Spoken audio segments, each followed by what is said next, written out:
हर कार्य के लिए अलग अलग नियम है। कैसे कि रामायण से ब्रह्म राक्षस भी सिद्ध हो जाता है और रामायण से ब्रह्म सन्यासी भी सिद्ध हो जाता है। रामायण में ऐसे ऐसे प्रयोग हैं कि अगर कोई शत्रु आपको मारने के लिए ढूंढ रहा है, किसकी हत्या करना है, आपने अगर रामायण का प्रयोग कर दिया है, 6 महीने का है, तो ये समझ लीजिए कि वो अपने आप पूरा समूल नष्ट हो जाएगा, नष्ट हो जाएगा। यानी कि धन से भी नष्ट हो जाएगा, परिवार से भी नष्ट हो जाएगा और वो खुद नष्ट हो जाएगा, खुद ही आत्महत्या कर लेगा। वो ऐसे ऐसे प्रयोग है रामायण में।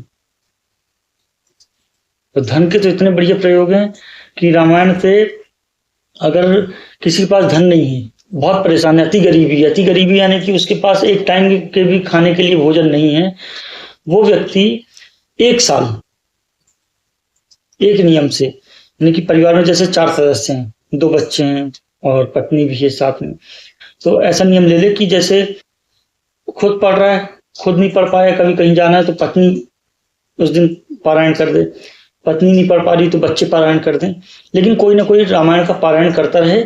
1 साल 365 दिन रामायण का पाठ कर ले व्यक्ति पूरा ना।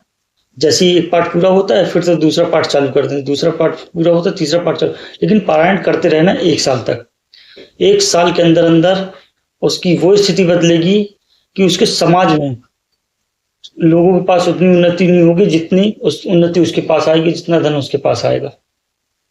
ये रामायण का आध्यात्मिक उन्नति कैसे है?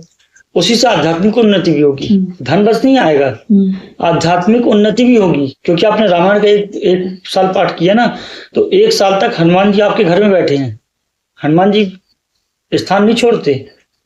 आपने जिस दिन संकल्प ले लिया उस दिन हनुमान जी बैठ गए आकर के, तो 1 वर्ष तक पूरा हनुमान जी आपके घर में विराजमान रहेंगे, जब तक रामायण का मूल पारायण चलेगा आपके यहाँ। जहां हनुमान जी बैठ जाए वहां अष्ट सिद्धि, पूरी अष्ट सिद्धियां आके बैठ जाती हैं। तो संकल्प जो है बिना किसी इच्छा के संकल्प लिया जाएगा, जो उनकी प्रभु इच्छा है जो देना चाहे देगा, नहीं देना। संकल्प बिना किसी इच्छा के ले लीजिए, ठीक है, जगत कल्याण हेतु। अगर जगत कल्याण हेतु लिया तो आपका तो पूरा पुण्य जो है जगत में ट्रांसफर हो गया ना।